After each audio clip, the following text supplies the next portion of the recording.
Yo, what is going on, guys? Bruin Steel here, and welcome back to another WWE broadcast. I'm your host, Bruin Steel, and today I am recapping the Friday Night Smackdown that took place on September 27th, 2024, and it took place in the Baycom Center in Oklahoma City, Oklahoma. And it is the road to Bad Blood, which I believe is this coming Saturday. So I will be doing my Bad Blood prediction video like always. But before we start, I just want to apologize for the late video. Like I said before, me and Canadian Yorker are pretty busy some weeks. So like I said, we both have jobs and it's been pretty busy. So I apologize if some of the broadcasts are late. So my apologies. Hopefully I upload this video as soon as possible. But anyways, as you can tell, obviously as well, Canadian Yorker will not be joining me. Like I said, we've both been pretty busy. So I'm here today. It's a lovely, lovely Monday afternoon. Tonight's Monday Night Raw. Yeah, it tells you how late I am on this broadcast. So I apologize. But anyways, let's get started. This SmackDown is pretty short. And SmackDown's going to be moving to 3 hours instead of 2 hours. So that's going to be great to see. I believe that's starting next year, at the beginning of next year. And tonight's Raw is actually the last Raw. They're going to have the Raw for 3 hours. So after tonight's Raw, they're going to have Monday Night Raw for only 2 hours, like how SmackDown has always been. So that's crazy to hear about. So let's get started. So we start off the show. This show was pretty short. This show was pretty quick, but to start off the show, we got Randy Orton, the Legend Killer, the Viper, making his entrance. He lets the crowd sing his song for a few bars before he gets on mic, saying he missed being in the SmackDown ring on Friday nights. He said he welcomes us to Friday Night SmackDown. He said he's been in business a long time, and he counts the number of people he trusts in one hand. He mentioned that Cody Rhodes is one of those people. They've known each other for a very long time, and they know each other really well, which is why it is so hard to see Cody agree to team up with Roman Reigns at Bad Blood. He doesn't sit right with it, and he likes to exclamation. He likes Cody to come out and explain himself, which the Cody Rhodes does come out. Cody Rhodes does come out and explain that he might look a fool. He might look like a fool teaming up with Roman, but he would rather be a fool or a coward. He talks about Reigns giving his words and the times he lives up to his word and how that leaves Rhodes indicating that he takes him in his word. He talks about what problem the all-new, all-different bloodline has begun and said he hopes there's none of this problem for Randy. Orton said there's no problem unless, of course, he makes it a problem, which Cody Rhodes and Randy Orton gets interrupted by Kevin Owens before he can speak. Solo Sikoa flanked by Tonga, Tama Lola, and Jacob Fatu.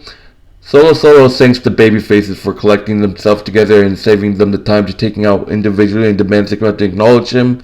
Solo tells Cody neither Randy or Kevin are going to be enough and asks how long he's been trying to take the bloodline out and failing, and points out that Orton and Owens have let him down every time. KO tells Solo to shut his stupid face and wants to see what happens when they have a tag team match. So Cody pitches a trio match, but Kevin shuts him down, saying it's going to be him and Randy against Solo and Jacob, since Rhodes have a chance at Bad Blood.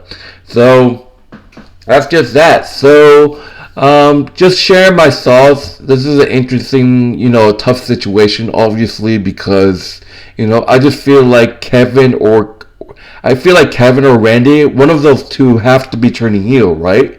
I mean, that's the only case. That's the only, storyline that I see.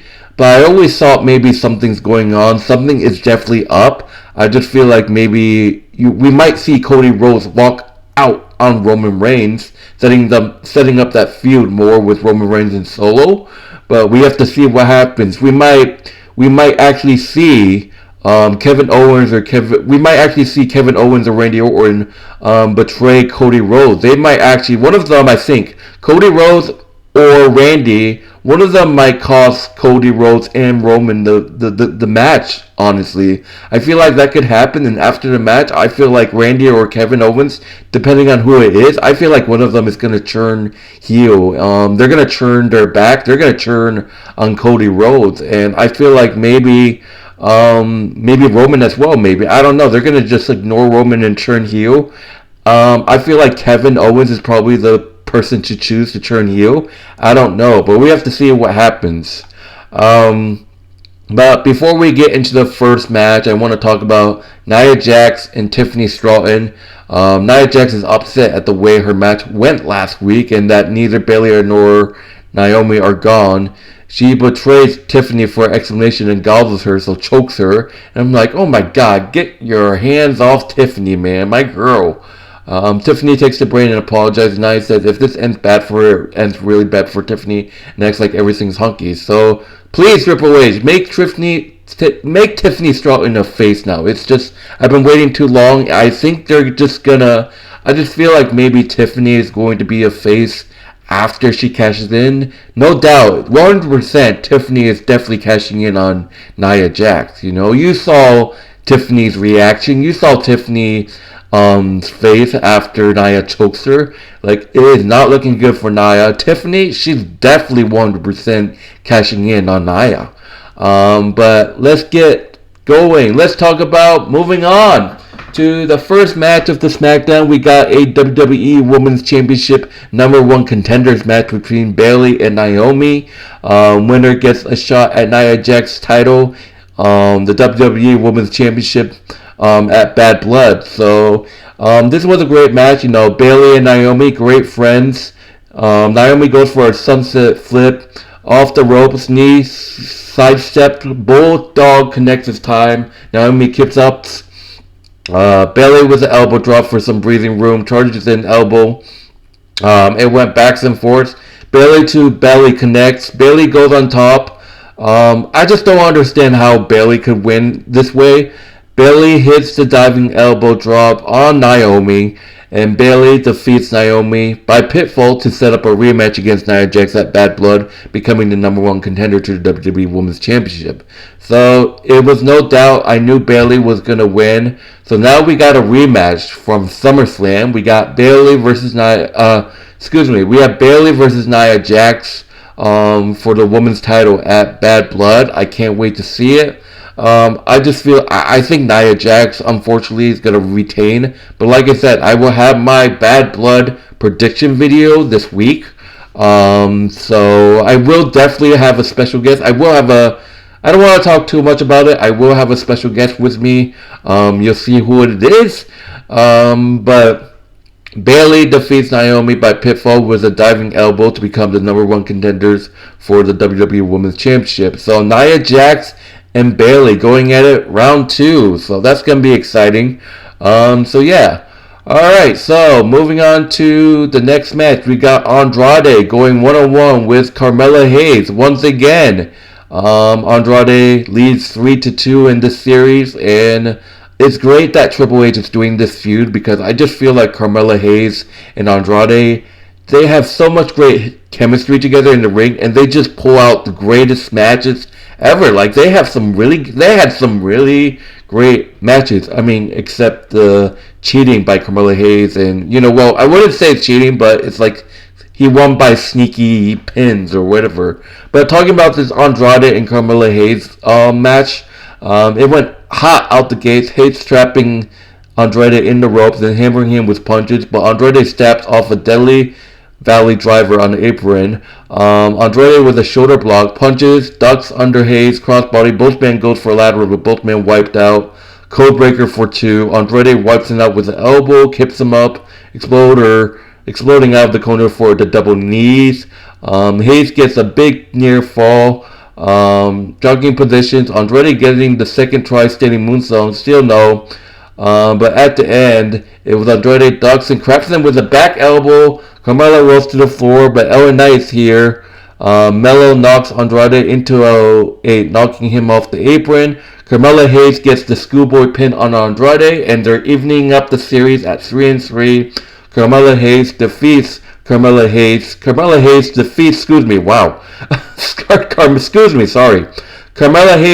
Andrade by pinfall, evening up their feud series at 3 apiece. Post-match, LA Knight runs Melo off, and Andrade angrily taps him on the shoulder, and they bicker. So LA Knight pretty much cost Andrade the match, I feel. But Carmelo Hayes defeats Andrade by pinfall with a schoolboy pin to even up the series. We have to see if they're going the distance. We need one more win. We need one more match between these two. Book it at Bad Blood, Triple H. This is a great feud, but I feel like it just has to end. This feud has to end, man. But that's just that. But anyways, moving on, we got Cody Rhodes in the locker room wanting to talk to Kevin Owens and Randy Orton. Kevin Owens said he'll talk, but not while he's getting ready for this match, and asks Cody to not interfere in their match tonight, and leaves. Orton tells them to lose his judgment. It's like someone's getting involved. He ends up being 4-3, and says he's going to talk to Kevin about it. So that's interesting. But moving on to the next match, we got, by the way, AJ Styles is promising that he's returning next Friday. Are we going to see an AJ Styles face, maybe? AJ Styles is returning, but is he still going to be a heel? Is he going to be a face? That's the question to exist, guys. But talking about this next match, we got Michin, Nia Jax versus Piper Niven. And once again, that bitch-ass stupid bitch, Chelsea Green, runs interference. Yin with a Frankensteiner early, charging in. Niven catches her with a rock bottom in the corner. Mia rolls away with a senton and takes a breather on the floor. Like I said, that fucking bitch, that fucking pathetic loser, Chelsea Green, runs interference and Piper blasts her with a cannonball off the apron. Niven lands the corner cannonball for two, back and forth. Michin going up to top, Piper cuts them off, and once again, that fucking stupid ass bitch, Chelsea Green, runs interference, but Niven just crashed into a trash can. Yin blasts Green off the apron. Mia Yim wins by pinfall, hitting the soul food on Piper Niven to win the match. Mia Yim defeats Piper Niven by pinfall. That's what you're fucking talking about, man. I wish that was Chelsea Green. I wish that was fucking bitch ass loser Chelsea Green losing, but that's a great pickup win by Mia Yim, Michin. We've seen WWE look down. We've seen WWE look down at Michin so many times, and it's just so, I don't understand. Like, Michin is a great athletic wrestler. She deserves to be treated with wins, but that's just that. But Mia Yim with a huge win over Piper Niven, that's what it's all about. Moving on, Bayley and Naomi chat backstage, all good feelings and promise, and a rematch once the role model wins the title. Bayley leaves and Tiffany Stratton rolls up to tease Naomi about losing. Naomi says that she's going to go to Nick Aldis and get a match. So we're going to get Tiffany Stratton versus Naomi next week. And I just feel like Naomi's going to turn heel. I'm not sure if that's entirely true, but I feel like Naomi is definitely going to turn heel. But we have to see what happens. Alright, so moving on to the main event. We got a tag team match. We got RKO, get it? RKO, KO. Kevin Owens and Randy Orton versus the Bloodline, Jacob Fatu and Solo Sikoa. Owens and Fatu to start. They wild punches exchange. Orton tags in and takes a turn, taking it to the Samoan werewolf to the floor. Back suplex into the announce table, but Jacob pops right up. A second suplex into the table. A third, a fourth. Solo cuts him off, but he eats a suplex into the table too. Solo Sikoa is working on Kevin Owens over in the corner, setting him up top. Kevin knocks him down. Avalanche senton. Solo gets on his knees. Jacob Fatu working on Kevin Owens. Heat segment rolling. Manhattan drop in the there's some separation and the pass is clear.